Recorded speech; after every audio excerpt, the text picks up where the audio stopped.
Jodoh itu ya jodoh, tutup sama jodoh, sambung.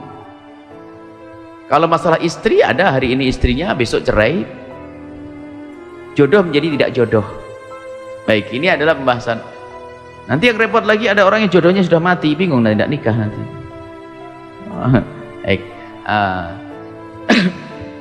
Kalau bicara jodoh, jodoh ini bertemunya sesuatu dengan sesuatu, manusia dengan manusia jodoh. Kita aja kadang-kadang ngomong, Masya Allah, aku kemarin baru mikir mau beli tikar, lah kok kamu datang, jodoh namanya. Lah kan tidak harus pernikahan, kan jodoh, cocok sudah. Angan-anganku dengan angan-anganku cocok. Saya pengen beli, kamu jual, jodoh, cocok. Baik, kemudian mungkin yang perlu dibahas adalah tadi pertanyaannya kedua. Yang pertama adalah orang berusaha untuk mencari jodohnya. Jodoh yang menentukan siapa? Allah. Anda berusaha. Anda berusaha, tapi kalau sudah ditentukan oleh Allah ya tetap nggak akan lari kemana jodoh itu. Benar, kalau Allah sudah memberi, maka Allah akan mendatangkan jodoh tersebut dan kita tidak akan bisa lari jodoh. Tapi kita harus berusaha untuk mencari jodoh. Semoga itu adalah jodohku, kan gitu.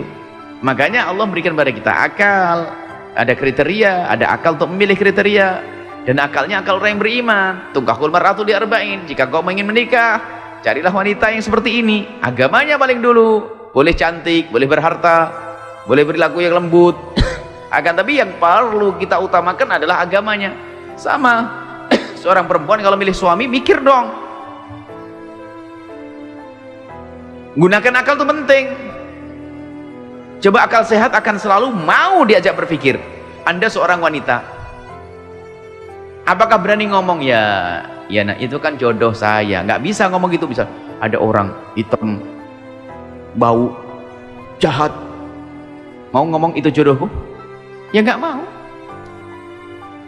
nggak mau. Berarti akalmu tidak bisa nerima dia, tidak pengen dia menjadi jodohmu. Kita berusaha mencari. Adapun pada akhirnya ini tetap Allah yang memberikan. Itulah jodoh dari Allah Subhanahu wa Ta'ala.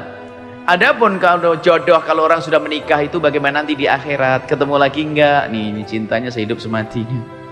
Bagus. Ketahuilah, surga itu nggak bisa dibayangkan dengan urusan dunia, nggak bisa dikiaskan. Kesenangan di dunia itu apa sih? Kesenangan di dunia adalah mungkin urusan syahwat, laki perempuan, makan. Itu kan kesenangan dunia, ukurannya ahli dunia. Tapi kalau sudah berada di surga, kesenangan ada di saat melihat Allah, di saat melihat Nabi SAW, berkumpul dengan Nabi, di saat dibanggakan oleh Nabi SAW. Dan kesenangan di surga ini nggak ada tandingannya. Jadi mana yang lebih menyenangkan? Paling menyenangkan dan paling indah adalah di saat melihat Allah dan melihat Rasulullah. Semoga kita bisa melihat. Nah, cuman kalau masalah urusan selain itu adalah makhluk. Nabi Muhammad ia makhluk, kata makhluk yang paling dimuliakan, ada kebanggaan di saat bersama Nabi. Selain itu seperti kurma, anggur yang disebut dan sebagainya. Kalau orang makan buah anggur di surga itu sangat enak. Setelah itu makan kurma juga enak. Enaknya tuh pol, nggak bisa nyifati mana lebih enak, nggak bisa ngomong ini lebih enak dari ini, nggak enak. Jadi mutasyabihah, semuanya sudah pokoknya puncak enaknya, sangat enak. Enakan mana dengan ini? Oh, enak juga, bingung dia. Itu surga. Mungkin gambarannya orang di dunia ini, di dunia mana enakan mana orang berhubungan suami istri sama makan anggur?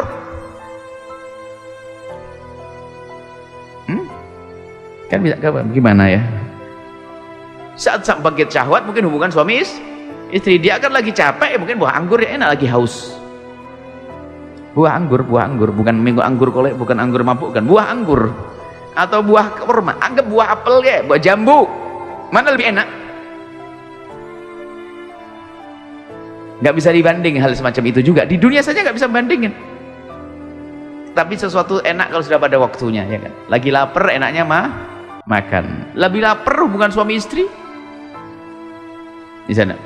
Lagi hubungan suami istri ngomong enggak ada. Jadi ini nikmat. Di dunia saja kita tidak bisa membanding-bandingkan. Cuman ketahuilah bahwasanya Kalau sudah orang berada di surga, hubungan suami istri itu, lihat, itu sudah martabatnya martabat seperti martabat yang lainnya, makan buah anggur dan sebagainya. Karena di sana bukan urusan orang membangkitkan syahwat lagi. Karena khayalan kita itu masalah urusan ada bidadari nanti ini, ibu cemburu dan sebagainya. Itu kan urusan orang di dunia yang masih mikir syahwat. Di sana nggak ada lagi urusan syahwat lagi, sudah bukan urusan syahwat. Kesenangan bukan urusan syahwat.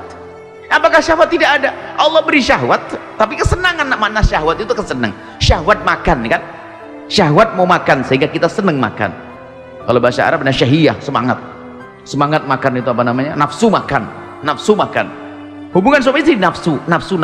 Allah beri agar senang. Hubungan suami istri masih ada di akhirat nanti. Cuman tidak bisa dikiaskan dengan saat ini. Jadi kalau di sana nanti bagian jangan mikir, lah tapi kalau suaminya di neraka bagaimana? Semoga suami Anda di surga juga.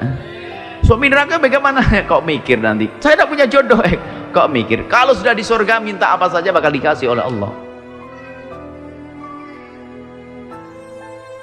Tentunya ada yang nakal nih hatinya.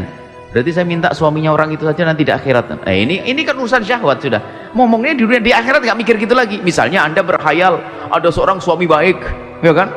Suaminya orang. Kalau di akhirat di surga boleh minta saja, nanti saya di akhirat minta jadi istrinya dia. Itu kan Anda berkhayal di dunia, itu urusan syahwat khayalmu itu.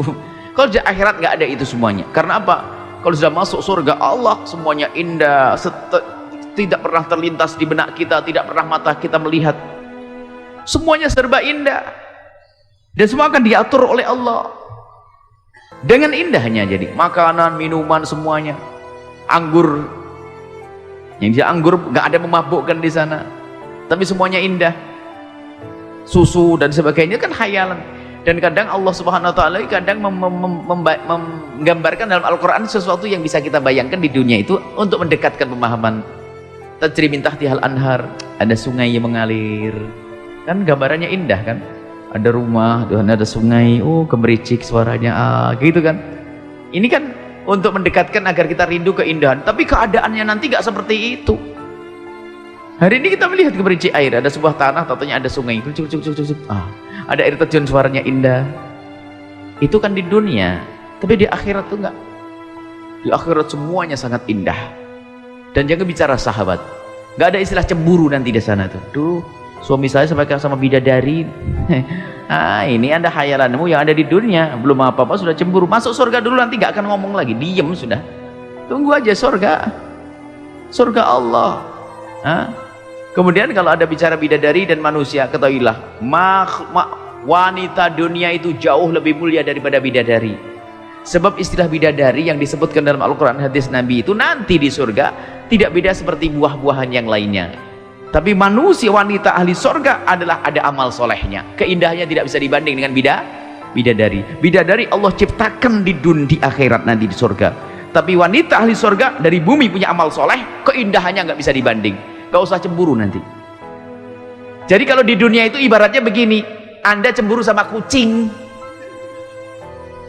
Masa ya Allah suamiku meluk kucing, ini urusan kucing, bukan bandingannya itu kan gitu.